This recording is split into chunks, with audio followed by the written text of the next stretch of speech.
பரிகாரம் என்பது பார்த்தீங்க அப்படின்னா ஒரு சுமையை குறைக்கக்கூடிய அளவுக்கு உள்ள ஒரு விஷயம்தான் பரிகாரம். சின்ன பிள்ளைகளா இருக்கட்டும், பெரியவர்களா இருக்கட்டும், திருமணம் ஆகாதவர்களா இருக்கட்டும், திருமணம் ஆனவர்களா இருக்கட்டும், எல்லாருக்குமே கிரகத்தினுடைய அடிப்படையில அவர் நல்லது கெட்டது எல்லாம் அவர் அனுபவிச்சுத்தான் தீரணும். இதை அனுபவிக்க பிறந்திருக்காரு அப்படின்னா அதை அனுபவிச்சுதான் தீரணும். அதுதான் அவருடைய விதி. அதை மாற்ற யாராலே முடியாது. அவருடைய தசாபுத்தி காலங்கள் நல்லா இருந்தா கொஞ்சம் மாற வாய்ப்பு உண்டு.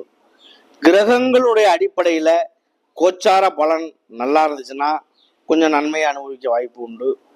என் வாழ்க்கையில கஷ்டத்தையே சந்திச்சுக்கிட்டு இருக்கேன்,